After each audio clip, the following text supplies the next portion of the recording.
मेरा नाम बाबूराव गणपतराव आपटे। ए राजू, अरे क्या मस्त जोक मारा रे। ये बाबूराव का स्टाईल आहे। जय महाराष्ट्र।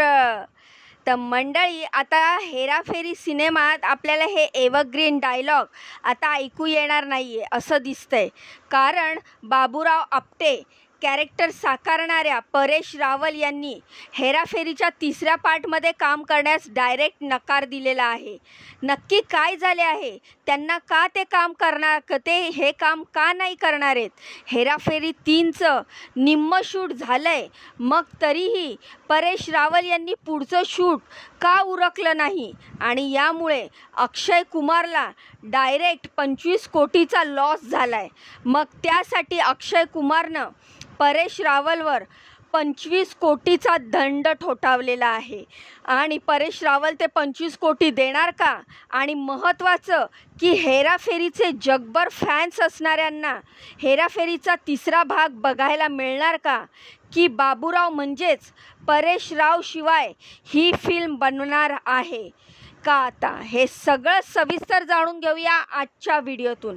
तर नमस्कार मित्रांनो, मी रीमा माझ्या या यूट्यूब चॅनलवर तुमचं खूप खूप मनापासून स्वागत करते। तर मित्रांनो, हेराफेरी या सिनेमाने बॉलिवूडसह सर्व भाषिक लोकांना खूप हसवले। यातलं राजू, बाबूराव आणि श्याम यासारखं पात्र नेहमीच लोकांना आजसुद्धा हसवत असतात। कितीतरी वेळा अनेकांनी हेराफेरीचे दोन्ही पार्ट पुन्हा पुन्हा बघितलेत आणि आजसुद्धा या फिल्मच्या क्लिप्स लोक पाहून हसत असतात। यातील बोलण्याची स्टाईल, त्याला असलेला मराठी टच, अक्षय कुमार, सुनील शेट्टीचे विनोद, परेश रावलने साकारलेला बाबूराव आपटे या सगळ्यांनी पब्लिकला वेड लावलंय। हेराफेरीचा पहिला पार्ट आला 2000मध्ये, त्यानंतर दुसरा पार्ट आला 2006 आणि आता दोन्ही पार्टच्या यशानंतर लोकांच्या आग्रहास्तव पुन्हा हे तीनही हिरो हेराफेरी तिसऱ्या पार्टमध्ये झळकणार अशी बातमी आली आणि फॅन्सनी तर सोशल मीडियात फुल धुमाकूळ घालायला सुरुवात केली। आता यात साजिद नडियालवाला यांच्याकडे हेराफेरीचे हक्क होते। यातच ही फिल्म अक्षय कुमारच्या प्रोडक्शनने बनवायची ठरवल्यावर फिरोज यांच्याकडून त्यांनी या फिल्मचे सगळे हक्क विकत घेतले आणि यासोबत आधी या फिल्ममुळे कुणावर काही कर्ज होतं का ते सुद्धा अक्षय कुमारने सगळे फेडून हेराफेरीचे सगळे हक्क स्वतःकडे घेतले आणि त्याची केप ऑफ गुड होप या फिल्म प्रोडक्शन अंतर्गत नवी हेराफेरी 3 ही फिल्म बनवायला सुरुवात केली। सुनील शेट्टी आणि परेश रावल पण तयार झाले, मात्र परेश रावल यांनी ही फिल्म बाबूरावच्या कॅरेक्टर शिवाय चालणार नाही म्हणत त्याची फी वाढवून 25 करोड एवढी मागितली असं बोललं जात आहे। आता त्यामुळे अक्षय कुमारकडून असं सांगण्यात आलं आहे की आम्ही इतके पैसे देऊ शकत नाही। त्यावर परेश रावल यांना समजवण्यात आल्याचं बोललं जात आहे, मात्र अक्षय कुमारने या वाढत्या रकमेवर इतकी रक्कम देऊ शकत नाही असं बोलल्यावर परेश रावल यांनी त्या चित्रपटात डायरेक्ट काढता पाय घेतला आहे। आता त्यामुळे अक्षय कुमार फुल वैतागलेले आहेत। आता असं असल्यावर मात्र इकडे पब्लिक जे हेराफेरी 3ची वाट बघत आहेत ते मात्र फुल नाराज झालेत, कारण मित्रांनो, राजू, श्याम हे बाबूराव शिवाय पुढे जाऊच शकत नाही आहे। बाबूराव या फिल्मचा पाया आहे आणि पायाच खचला तर बिल्डिंग कशाच्या आधारावर तरेल? का राजू, श्याम तरी काय करणार आहेत? यामुळे या चित्रपटाचा दुसरा अजून एक मुख्य पाया म्हणजे डायरेक्शन। प्रियदर्शन हे सुद्धा खूप खचलेले आहेत।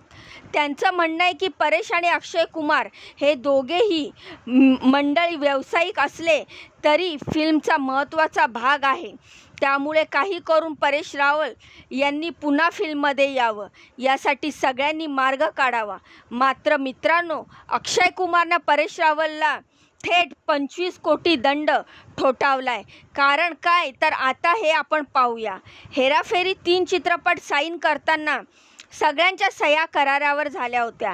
हेराफेरी 3चं शूट चालू झालं। प्रियदर्शन डिरेक्टर असल्याने सगळीकडे वातावरण असं होतं की ही फिल्मसुद्धा आता फुल धुमाकूळ घालणार आहे आणि होतीच तशीच फिल्म पहिल्या 2 पार्टमध्ये सिनेमाचं शूट अर्ध झाल्यावर परेश रावल यांनी 25 कोटीचा विषय काढला। त्यावर अक्षय कुमार यांनी एवढे पैसे नाही मिळणार यावर परेश रावल यांनी चित्रपटातून काढता पाय घेतला. आता यावर अक्षय कुमारचं मोठं नुकसान झालंय, कारण बाबूरावच नाही म्हटल्यावर हेराफेरीचं काय होणार? पब्लिक समोर फक्त राजू आणि श्याम घेऊन कसं काय जायचं? त्यामुळे सगळेच परेश रावल यांना समजावत आहेत. मित्रांनो, मात्र परेश रावल यांनी त्यांच्या ट्विटर हँडलवर म्हणजेच एक्स हँडलवरून सांगितलंय की मी प्रियदर्शन यांचा आदर करतो.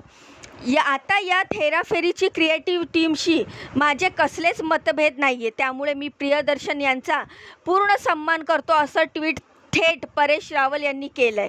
सगळे बॉलिवूड पुन्हा एकदा आता पुढे काय होणार याकडे लक्ष लावून बसलेत. आता यातच परेश रावल यांची एक मुलाखत झाली होती.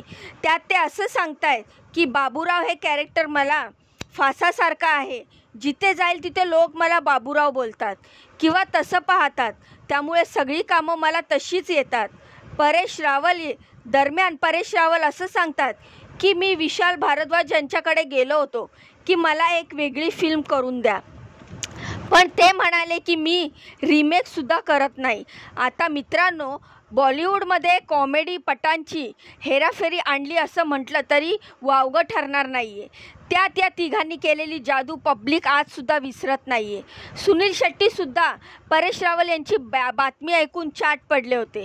ते म्हणाले की बाबूरावशिवाय ही फिल्म कंप्लीटच नाही होणार आणि आम्ही राजू श्याम असलो तरी चान्स असेलही थोडाफार, पण बाबूराव जर नसले तर फिल्म सपशेल पडेल. आता यापुढे काय होतंय आता सगळं पाहावं लागेल.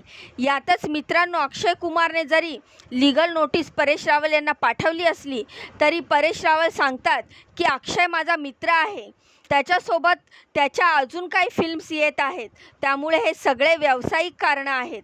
मात्र हे काही असलं तरी पब्लिकला त्यांच्याशी काहीही देणं घेणं नाही आहे. त्यांना राजू, बाबूराव, श्याम हे तिघेही पाहिजेत. यातलं एक जरी नसलं तरी पब्लिक तिकीट काढणार का नाही हे सुद्धा सांगता येत नाही. हेराफेरीच्या सगळ्या टीमला यामुळे बाबूराव यांचे नवे डायलॉग ऐकायला पब्लिक आतुर झालेली आहे. तिघांना पुन्हा नवा धुमाकाळ पाडायला पब्लिक भरपूर आतुर आहे. तो मॅडनेस, ती कॉमेडी, बाबूराव यांचा भोळेपणा, त्यातून होणारा विनोद, श्याम राजूशी बेदभाल मस्ती, हे सगळं पब्लिकला पुन्हा एकदा पाहायचं आहे. मात्र परेश रावल यांच्या या भूमिकेमुळे हेराफेरी 3 बनेल की परत बनणार नाही हे अजून नक्की नाही. मात्र यामुळे एकूण प्रेक्षक वर्ग मात्र या कॉमेडीच्या बादशांना पुन्हा ते कधी फिल्ममध्ये येतील काय याची वाट बघत आहे. तर मित्रांनो, मीडियावर तुम्हाला काय वाटतं? बाबूराव म्हणजे आपले परेश रावल हेराफेरी 3मध्ये नसले तर फिल्म चालेल का? आणि जर ते पुन्हा हेराफेरी 3साठी एकत्र जरी आले तरी फिल्मला गर्दी होईल का? तुम्हाला काय वाटतं? तुमच्या काय प्रतिक्रिया आहेत? मला कमेंटच्या माध्यमातून नक्की सांगा. जाण्याआधी व्हिडिओला लाईक करा, चॅनलला सबस्क्राईब करा. भेटूया पुढच्या व्हिडिओत अशीच महत्त्वपूर्ण दमदार अपडेट घेऊन. तोपर्यंत नमस्कार.